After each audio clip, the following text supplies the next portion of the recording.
Well, COPE MP Dirk Feldman has apologised for embarrassing Parliament. This follows his unruly behaviour aboard an SAA flight to India in July. Feldman tried to open the door of the plane mid-flight. After a short stint in detention by Indian authorities, he was sent back home by Parliament's presiding officers. A parliamentary investigation has found that Feldman acted improperly. It recommended that he apologise publicly and return the travel allowance allocated for that trip. He will keep his position as MP, but his party says it will also look into the matter. Feldman made his apology during a sitting of the National Council of Provinces. I humbly and profoundly apologized for the unforeseen circumstances that occur en route to India. It was not my intention to embarrass Parliament, my party, my family, and Parliament.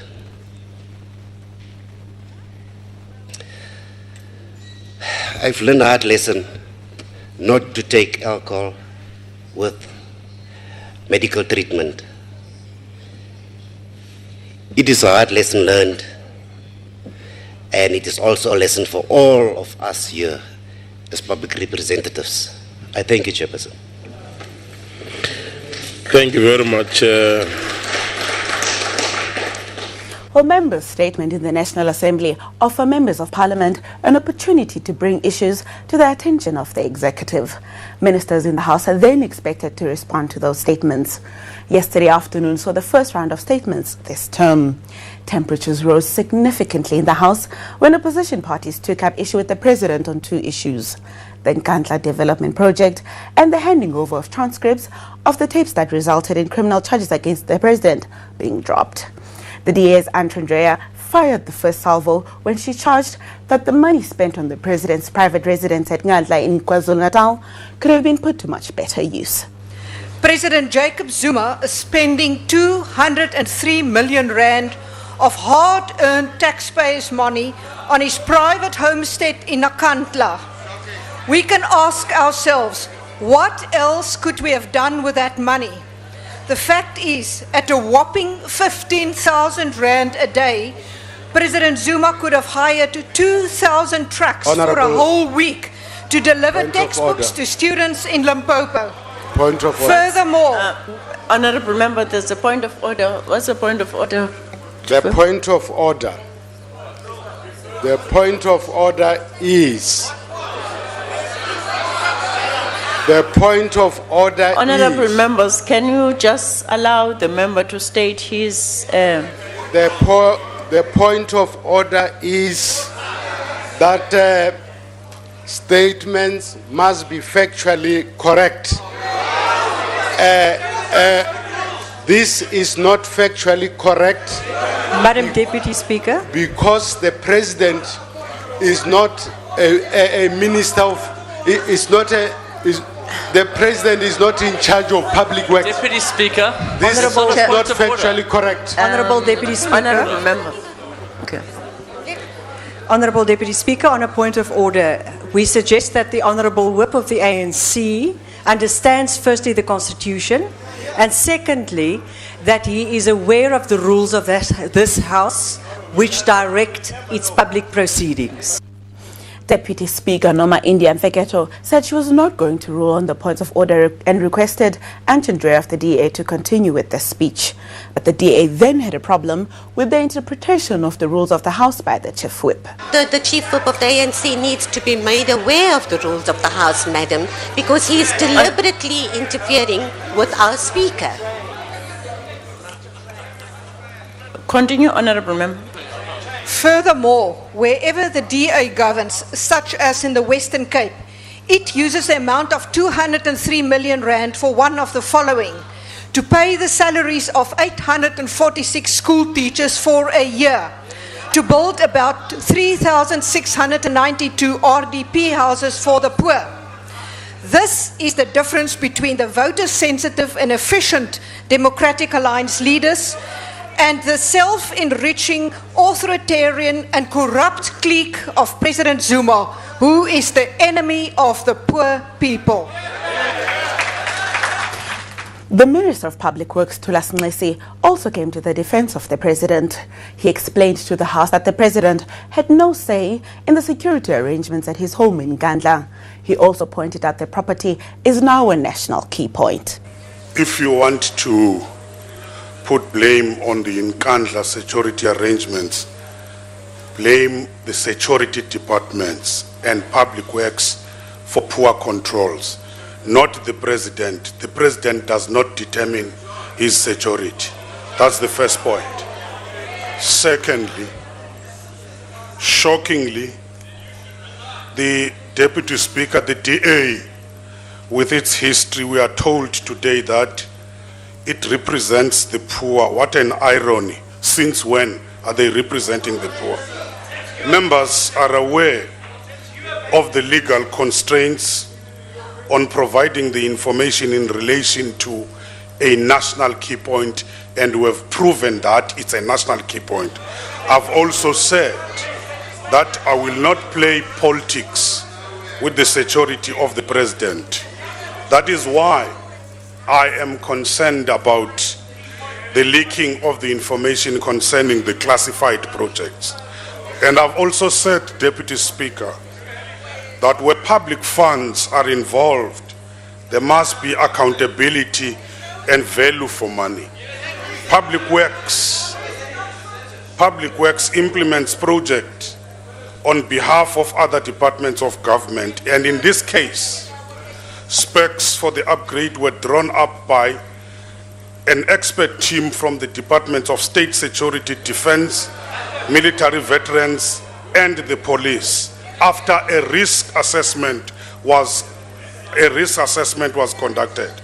The details were provided in the media, and I would have thought some members who once served in the cabinet and even in the cabinet cluster on the opposition, they understand the security protocols. That is why today they are still quiet on the arms deal.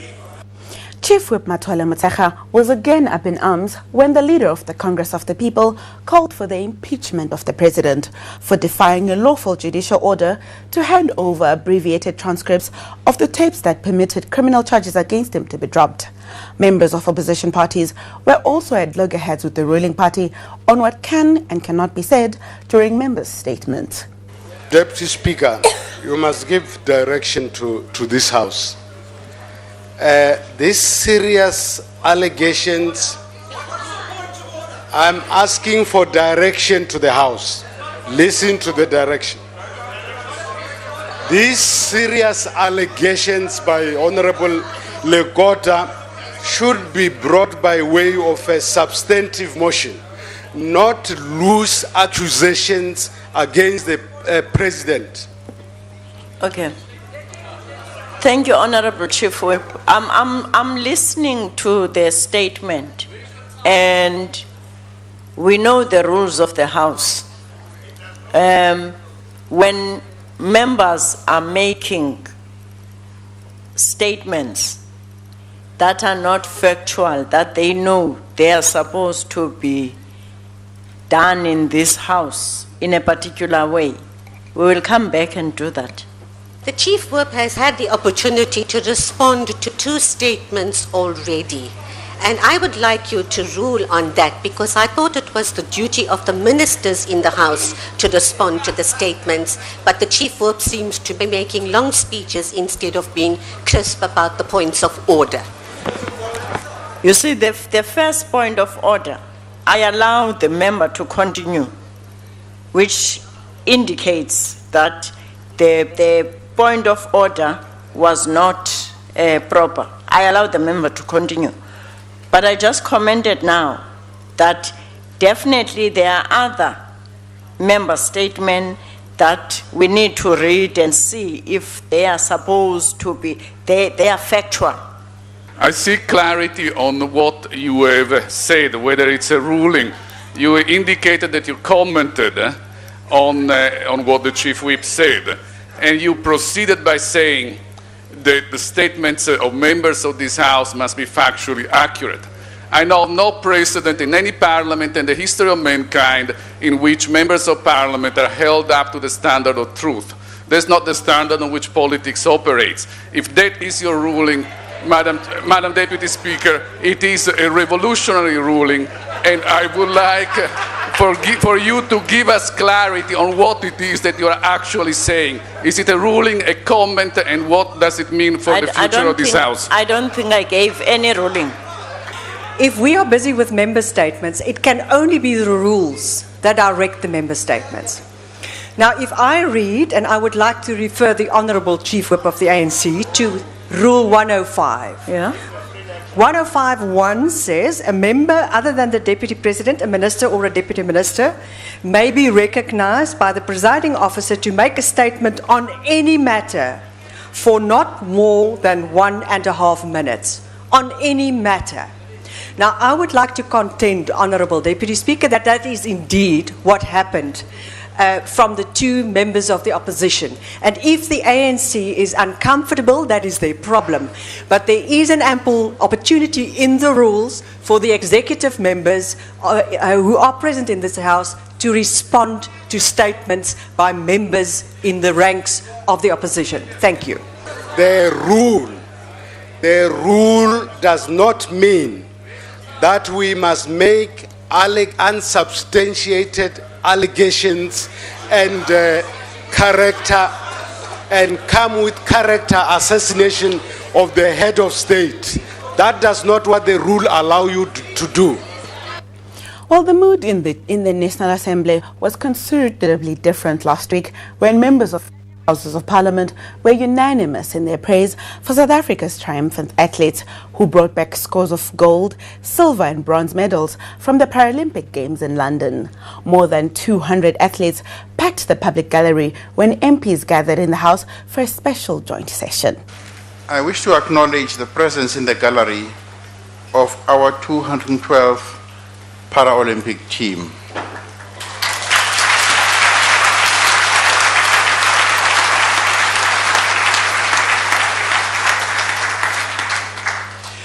I would like to take this opportunity to congratulate Team South Africa on their performance at the 2012 London Paralympic Games. They managed to obtain 29 medals, 8 gold, 12 silver, 9 bronze, and finished 18th place on the medal standing. Congratulations and welcome to Parliament.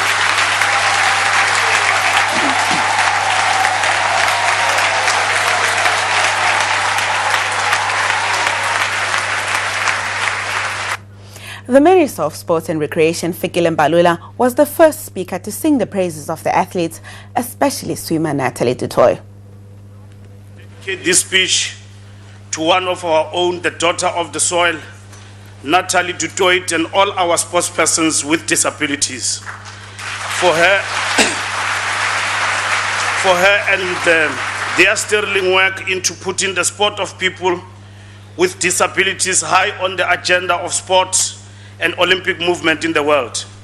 I would like to particularly pay a fitting tribute to Natalie for her colossal contribution to the life of sports for people with disabilities in South Africa and the world over. The minister said the competitive spirit of South Africa's athletes living with disabilities did the nation proud when they competed in London. Therefore, it was only right that they should receive the same medal bonuses as those awarded to able-bodied athletes representing the country at the London Olympic Games. This intervention was not an afterthought. It is based on the recognition and rewarding of the triumph of human spirit. It is equal recognition of achievement and excellence. We know that money can't buy love, but we reward all athletes for work well done. I have made this announcement based on the principle of equality and with the conviction that anything less will be equal to discriminating against our sports people with disabilities. These warriors have done exceptionally well in the 2012 Paralympic Games, and they've played the medal table of our Olympians during the 2012 London Games. They deserve better. They deserve to get the same rewards as their counterparts in the able-bodied sports, finish and clar. Members from both houses of parliament were unanimous in their praise for the team. Louis Nzimande from the ANC benches in the NCOP said the Paralympics team inspired the nation. There was also appreciation for the bigger financial investment in the athletes. The joy the nation had was illustrated by how these heroes welcomed, by how these heroes were welcomed back home in South Africa, how South Africans, young and old, received them. And they, at OR Tambo International Airport, and by the presence of large numbers of disabled young people to learn and get inspiration from these heroes. For the first time, these athletes received ongoing financial support via OPEX over the past 4 years, and have the medalists and their coaches received financial incentives on the same levels as their Olympic counterparts.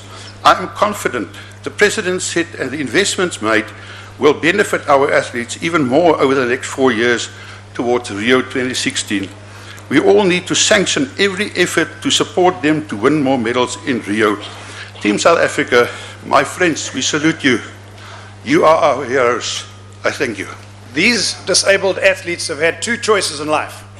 Either they could have sat back and said, we've been dealt a bad hand, or they could have embraced their challenges of disability, conquered them, conquered their fears, set themselves goals, and went out to achieve them. Well, they did the latter. And I, as an able-bodied person, I must look at myself in the mirror, and I hope some of us do as well, and say what they've done is remarkable. What I've done is probably nowhere near the level they have attained. So I want to thank you for that. And that is where we have to end it. Our time is up.